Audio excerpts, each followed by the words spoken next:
Happy New Year, beautiful people. You're welcome to the first 2021 Trending GH episode. It's a new year, but same mantra, giving you the juiciest, the freshest, the hottest, and the latest news, gist, and everything that made Ghanaians talk. This time, you can see our new setup. It will choke. What's not going to choke is cheesy pizza. It goes down smoothly. It's your pizza, your way. Don't go anywhere. We'll be right back. You can find cheesy pizza at the Ring Road, Kasua, Dansoman, Osu, Asherman, Hacho, Spiritus, and Adenta. Cheesy pizza, your way. Guys, you're welcome back, and you can see these ladies came into 2021 with a bang. Look at them. Their astronauts came with them, by the way. So guys, let's dig into our first story. Somebody that the new year didn't begin on a good note for. Yeah. Bulldog. So during the last United Showbiz with Nana Ama Mcbrown, Bulldog seems to have made some threatening comments about His Excellency Nana Akufo-Addo, saying it was about the men's gold whole saga, and in a heated argument with Ameyaw, he said the money they will go get on immediately he said this, Ameyaw actually brought his attention to the fact that these are threatening comments and that she might be called to bear witness in court. Fast forward, even before the show ended, Bulldog apologized and cleared the air about his statement, saying that he has no personal grudge against the president and that it's just coming from a place of hurt as a men's gold customer. Fast forward, the security operatives in Ghana picked him up for the comments that he made. And that sparked the whole controversy on Twitter. Z, what do you make of this? Well, first of all, the whole arrest thing sort of came as a surprise to all of us. We're all in Ghana. We hear people make, when it comes to people who are in opposition, we've heard damning, like worst case scenario statements, damning statements about not just the president, but like people who are in opposing views from one another. And when Bulldog made the statements, the thing is, well, after he even said it, the fact that he was able to retract at the end of the show, we all knew that, you know what, this is not what he meant. He has apologized, and he's saying that this is not, like, you shouldn't take it in this context, but this is what I meant.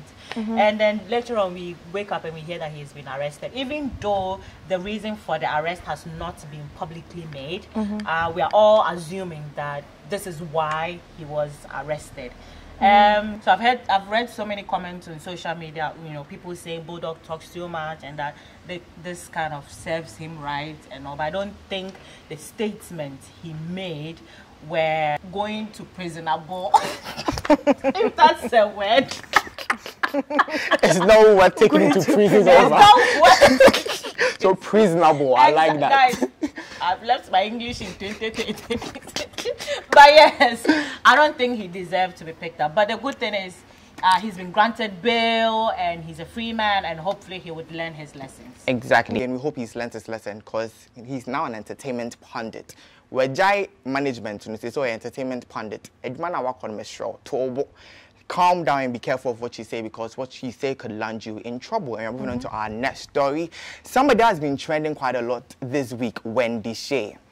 Sister Wendy came into 2021 with a new style, with looks, and people are not having it. So, but first of all, Delay had said something about her looks, and before she realized, according to Delay, Wendy has unfollowed her because of the comments she made about her looks, which I found extremely unnecessary, because Obi and follower any big deal. And I'm finna continue with TV, so no say one follow. But then Delay also said she wished she had a big sister figure in the industry to correct her ways when she came. When she also responded first on Twitter, saying that even Beyonce follows nobody, and she's in America and she has millions of followers. So what if Ghana Beyonce doesn't also follow anybody and she's just stand up? Yes, she's just 2 million followers in. So GH, stand up. JQ, what do you make of this?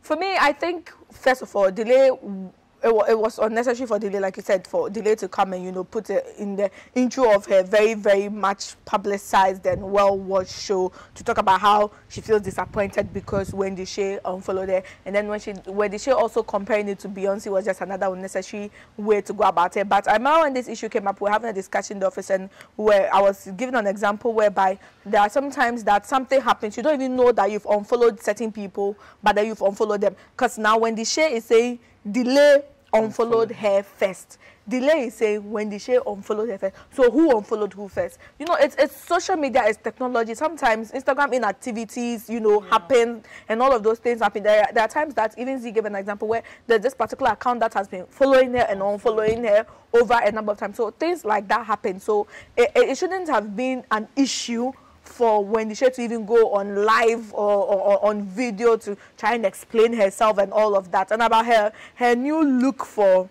2021. She says she's fine. She's not depressed. She just wants to do it this way and that way. So Ghana, either you wake up and accept it and support her to be the queen of Ghana music, or y'all can take a seat at the back. So we are taking a seat at the back. GH, stand up. Well, YouTube is not standing up for Wendy Shay in 2021. Still on Wendy Shay, she released a new song called Pray for the World, and the video has been taken off YouTube because of reports of song theft. People are saying the song is very much similar to Jerusalem. And Wendy's not taking it lightly. She's saying her lawyers are tackling the issue on because she thinks that Ghanaians can't stand the heat. Z, is it about hatred? Wendy Shay, I think Ghanaians have gone past the hate. They were angry when you came in the industry, of course, based on the fact that Ebony had just left and, you know, bullet quickly. But we've gone past the hate. We've agreed that you are the, you know, queen of Ghana music. Yeah, the queen of Ghana music. Yes, we support you. We support you. And Jerusalem, the Pray for the World song, honestly, I listened to it and I was like, no, this is Jerusalem. Emoji Beats apparently provided her with the beat for the song. And I don't know, Emoji, you're a great beat producer. You could have done better than to come up with seemingly like it sounds the same. And it is right. It's in this 21st century, people don't take copyright issues lightly at all. So even if I was the one and I heard that, you know, or I go on YouTube and I find out that someone is using a beat so similar to my chord arrangement, I would want to, you know, take it up. Jerusalem was the song of 2020. So it's only right that, you know, Master KG is, you know, is trying to get his money's worth. And I think that's also a part that she seems to be forgetting, that it is not Ghanaians' hatred that got the song to, you know, removed from YouTube, but actually the song owners, which might not even be Master KG himself, but his record label or anything. And we saw a clear example with Mr. Drew and Rotimi's song. You know, when it happened, he later came out to say that, for me, I said it was a refix. I admit that I was refixing my own song on his beat. But you are trying to make it look like Chinchina when I original song in Ghana 480. Sis, like Z said, nobody hates you anymore. Hatred. Yeah, now it's all about moving Ghana music forward. So if anybody does anything that is right, when Kwame Eugene released Wele Sebe Kontomire, Ghanaians criticize the Wele Sebe Kontomire, but still look at the number of views it's getting on YouTube. They will still support you and still give you the maximum respect you get as an artist. So it's high time she just stopped with this, because it will get to a time that nobody will even pay attention to a single thing she puts out. Because if everything you do is going to everything people do against you is going to be seen as hatred, then there's no reason people should even follow what you do at all. Because why would people hate you and still go watch your music? Yes, exactly. Come to your concerts. It's almost like you're speaking the hatred into existence. Yes. Well, Wendy, criticism is not necessarily hatred. And on that note, we'll be right back.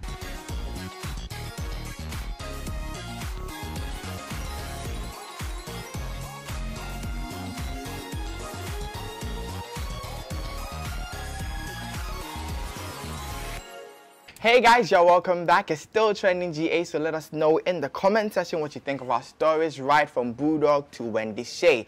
Still on people debuting new looks in 2021. Bukom Banku, natural dark-skinned man known for his bleaching escapades, has done it again. And this time, it's beyond recognition. So Bukom Banku has bleached, like any small bleach, bleached giddy. And he decided to because Zanda no campo confusing me. He decided to add lashes, long lashes to his facial features. So now we have Bukom Banku, the slay queen, talking to us, talking to the world and Ghana on why he did it. He's saying that whenever his name is dying down, you see, no, you're not sorry because Ghana home fenipa home. Isn't this too way extreme? You know what? If Bukom Banku had stayed with boxing, his name would never die. Oh, you say he was that much of a boxer. Good boxer. He was a good boxer. Oh, he was one of Ghana's greats. Yeah, we got to know who Bukom Banku is. So if he had stuck with, boxing, his name would have never died for him to always have to resurrect it. Now, but my question is, I want to know why he left GH1 TV. He got too dark for the station. God forgive me. But yes, we were wondering whether he was going through a certain phase, but since he himself has come out to say, I am doing this because I want attention. Yeah. And what's funny is the fact that even just doing that is not enough to get their attention. He had to come up with this whole gimmick of he dating Patapa's ex-girlfriend, Queen Peasy, because Patapa had gotten married. I'm like, Bukom Banku is a father of over 10 children, has wives and baby mamas over 5. It's a very, very popular figure in the Ghana community, especially in Bukom Banku, which they are one of the few communities in Ghana that do not judge at all. But that also doesn't mean that you don't want to set an example for the young guys who look up to you. Because when you was a boxer, he was one of the best, and he was like the Azuma Nelson for the Ghana community over there. That was how come, like Z said, his name got popular. Yeah. So it's quite disappointing that he has to stoop as low as wearing short sneakers, doing lashes, bleaching, doing the mannerism, and I want to be the next Michael Jackson, I want to be the next Daddy Lumba. It's just gross. For me, it's just gross. Like, it's nauseating. Like, whenever I'm like, especially coming from the Ghana community, you want to change the stereotype of people saying that Ghans are uncouth, Ghans are loud, Ghans are all of that. And then you get someone who is popular from the Ghana community who is enforcing that stereotype. It's just disappointing for me. I mean, they should just make a stop. End it. True. I mean, what is worse for me is the fact that he's damaging his skin whilst he's still doing this. Like, no attention should be worth it. Because it's serious. Exactly. Even the ladies who bleach, they don't take this short period to get that skin tone. So we can only imagine what he did to himself and his skin. Anyway, Bukom Banku, we hope you get the intervention you need. Because at this moment, I don't think attention will even save you. We are moving on to our next story, which is about Ghana's favorite, Nana Ama Mcbrown, endorsement queen. So Nana Ama Mcbrown has advert Muhima, brand ambassador Mu King Kong. So Nana Ama Mcbrown in a recent interview with Ochami Kofi revealed that even though she's married and happy with Maxwell, her current husband, she still fears divorce because, well, she's human, and in as much as everything she does, she considers Ghanaians. Her home has become a brand for Ghana, to be very honest. Her daughter, the husband, people love that for her. So I understand why she would fear divorce. But JQ, do you think this is any form of hints that maybe the marriage is going to shambles, as other Ghanaians have been speculating? No, I don't think she said that because her marriage is in any crisis or mess or anything. If for any reason, I'll say that 2020, ending 2020 and entering into 2021, her marriage even looks stronger than ever before, because now she's very open. Her husband is very visible on social media. Recently there were these videos of them chilling in the pool and being all romantic. There are more photos of them going out together. Before, when they got married, it's been almost 4 years, but in the earlier 2 years of their marriage, you could hardly even see photos of them together. It was just their wedding photos, which they used for a magazine cover. Whenever you search Nana Ama Mcbrown husband, those were the photos you would see. But recently, they've been going out a lot and they've been hanging out a lot. So I don't think it's any of that. But what it is the fact that, with much success come much responsibilities. So probably she is scared of the fact that she'll be so consumed with her work, because she has so many brands, like more than 10 brands. She's, every time you turn on TV, you can see Nana Ama Mcbrown's face almost 10 times before you turn off the TV. So probably she's she's just concerned that her job might be so demanding, so time consuming that there might be a time she wouldn't have time to be as home or be as a Ghanaian standard housewife who is expected to be home at this time, do this for the family. She might feel like there will be a time that she will not be able to dedicate that much time to her home, and will probably make her husband look astray or bring any other thing. Probably that's why, but not because currently there's a crisis at home. I beg to differ on that point though, because they've been together spanning for over a decade. Even before they got married, they were like together. And the fact that, and you know, their love story is not common in the Ghanaian society. For a younger man his age to be able to, you know, get the attention of an older woman, and they've been able to stay together for that long. Through the whole crisis of no child, you know, and then even like when you talk about her work, you find Maxwell at places when she's, you know, shooting, supporting.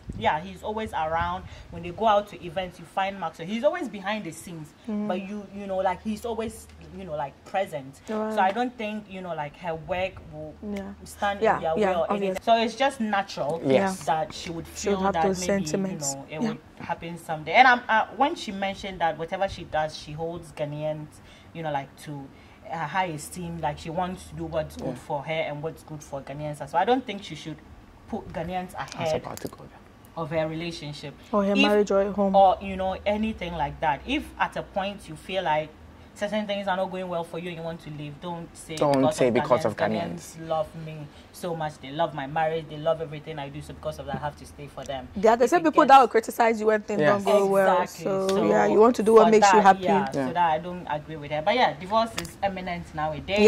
The rate is high. The rate is high. You know? And baby mama is the order of the day. Exactly. So if it happens, it happens, even though we don't wish that for you. Never. We love your love story, and we really hope it's the forever kind. Well, they've said it all. They've said everything, and we're going to our serious news of the week. The Ghanaian elections. The results are still being contested in the Supreme Court by the National Democratic Congress, led by John Dramani Mahama.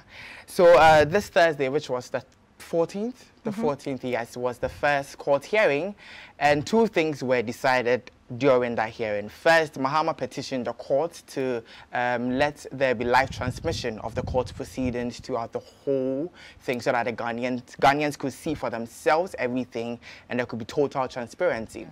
The court actually accepted that and granted that petition. The second one was that they go back and amend their first petition because there were certain mistakes, which the court actually initially decided not to grant, but then they said everybody makes mistakes.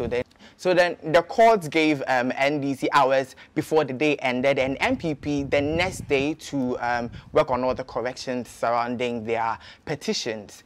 Guys, Akufo-Addo has already been sworn in, and Mahama is still taking it to court. What are your expectations for this legal process? I mean, it's going to be hectic, like we witnessed when it was, you know, Akufo-Addo on the other side, you know, going to court and all of that. But you know, even though he's already been sworn in, he's the president and all of that, I feel like John Mahama believes strongly that it is his democratic right to go to court if he feels that, you know, certain things were done during the elections which he didn't like. And it's your right.